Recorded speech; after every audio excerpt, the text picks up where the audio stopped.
Chapter 6. The Search Party. Next morning, as soon as the sun was up, Glinda flew back to her castle, stopping on the way to instruct the Scarecrow and the Tin Woodman, who were at that time staying at the college of Professor H.M. Wogglebug, T.E., and taking a course of his patent educational pills. On hearing of Ozma's loss, they started at once for the Quadling Country to search for her. As soon as Glinda had left the Emerald City, Tik-Tok and the Shaggy Man and Jack Pumpkinhead, who had been present at the conference, began their journey into the Gillikin Country, and an hour later Ojo and Unc Nunkie joined Dr. Pipt, and together they traveled toward the Munchkin Country. When all these searchers were gone, Dorothy and the Wizard completed their own preparations.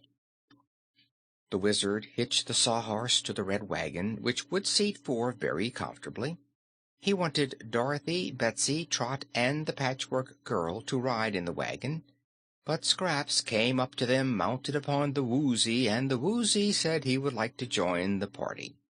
Now, this Woozy was a most peculiar animal, having a square head, square body, square legs, and square tail. His skin was very tough and hard, resembling leather, and while his movements were somewhat clumsy, the beast could travel with remarkable swiftness. His square eyes were mild and gentle in expression, and he was not especially foolish.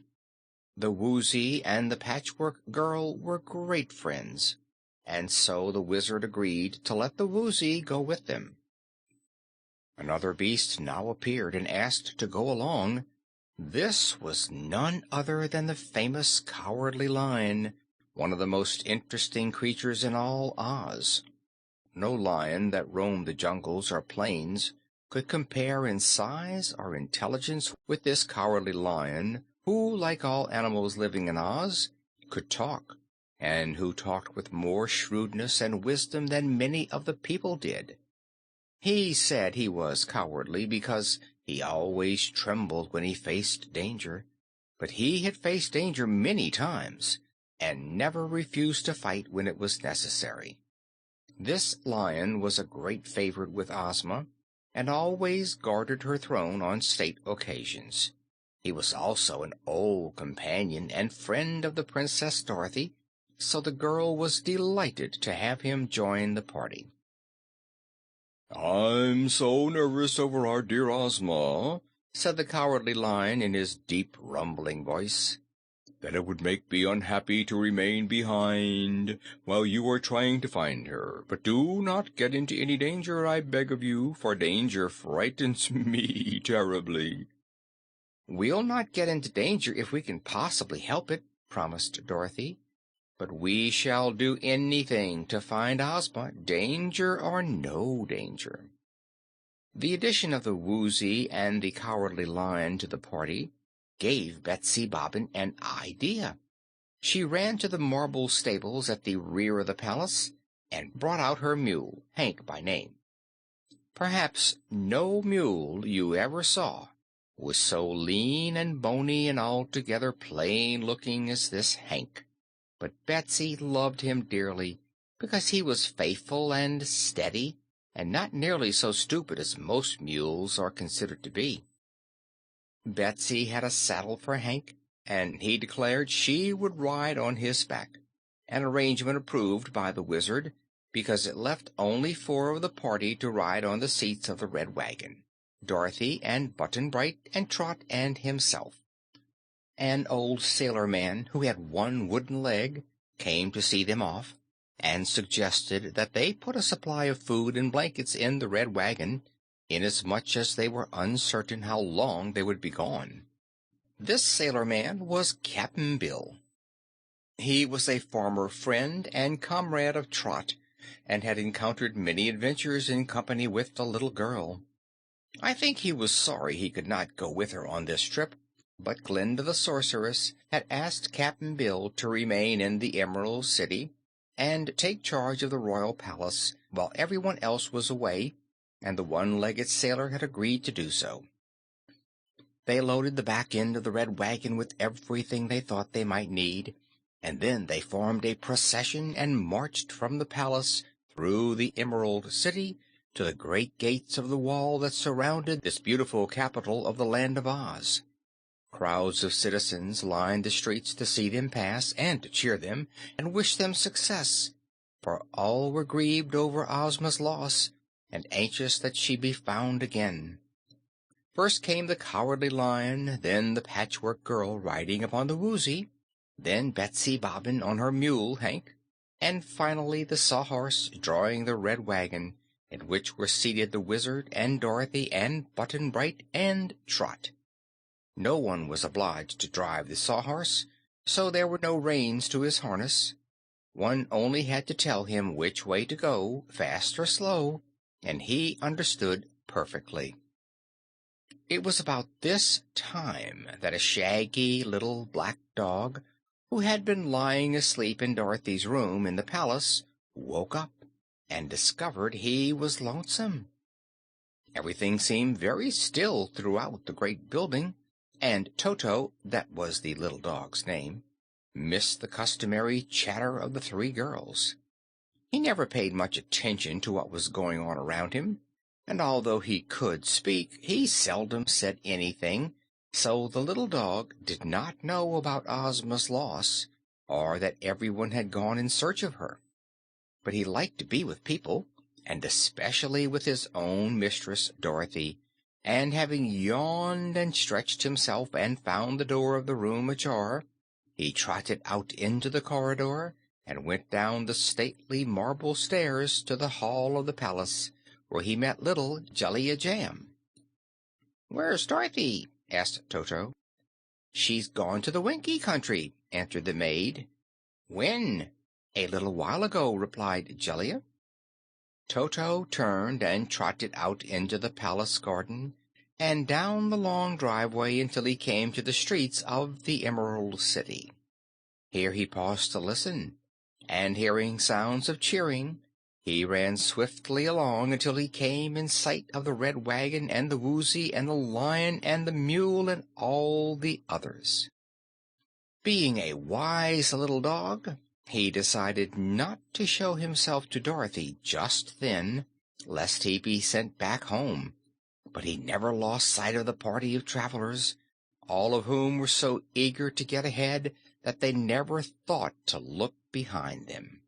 When they came to the gates of the great city, the guardian of the gates came out to throw wide the golden portals and let them pass through.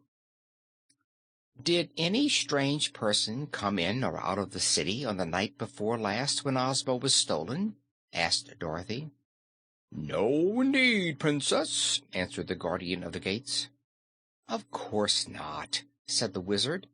"Anyone clever enough to steal all the things we have lost would not mind the barrier of a wall like this in the least.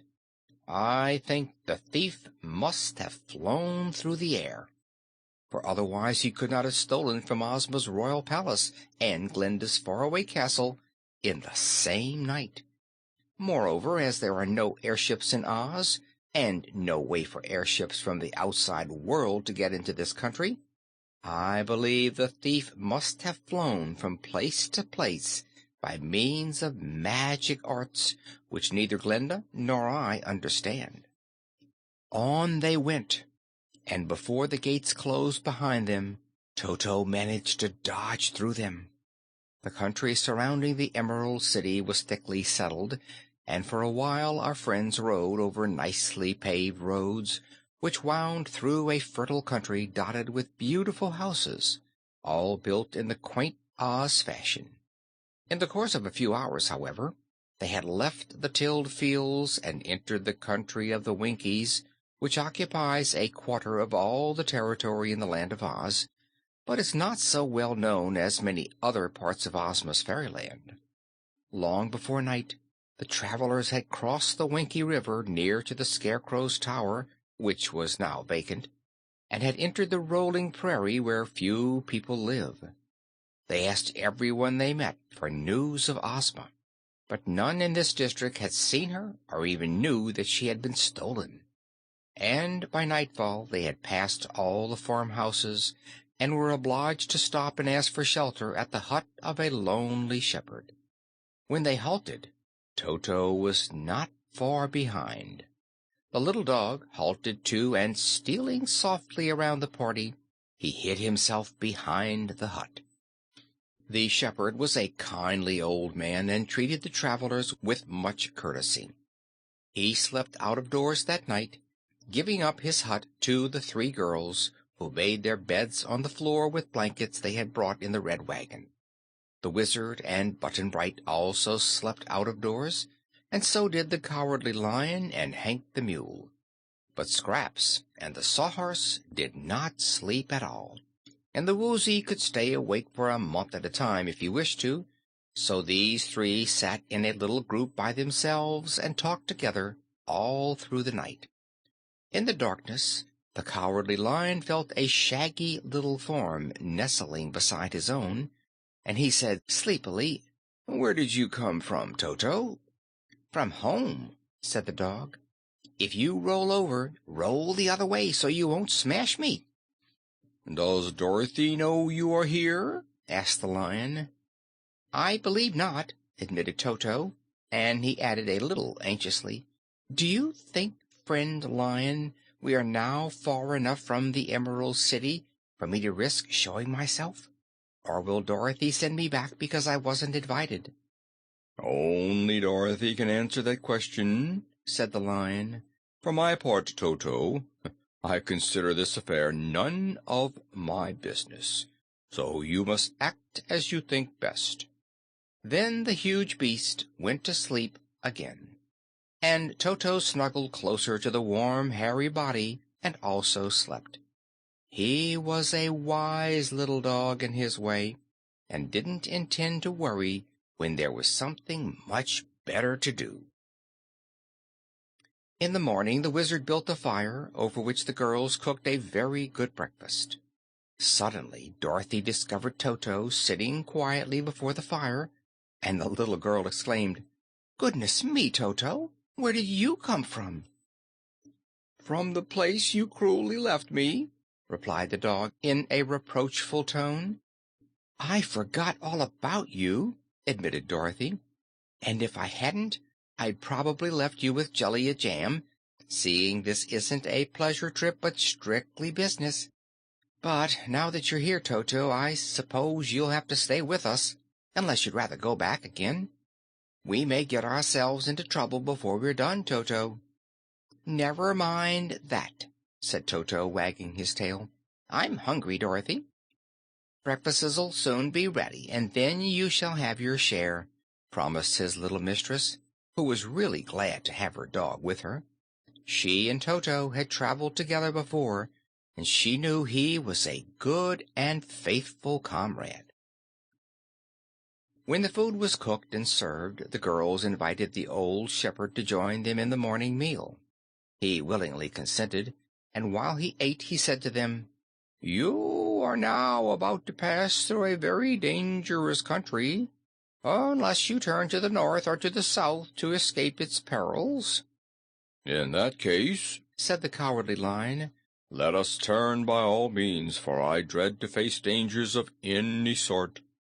"What's the matter with the country ahead of us?" inquired Dorothy. "Beyond this rolling prairie," explained the shepherd, "are the Merry-Go-Round Mountains, set close together and surrounded by deep gulfs, so that no one is able to get past them.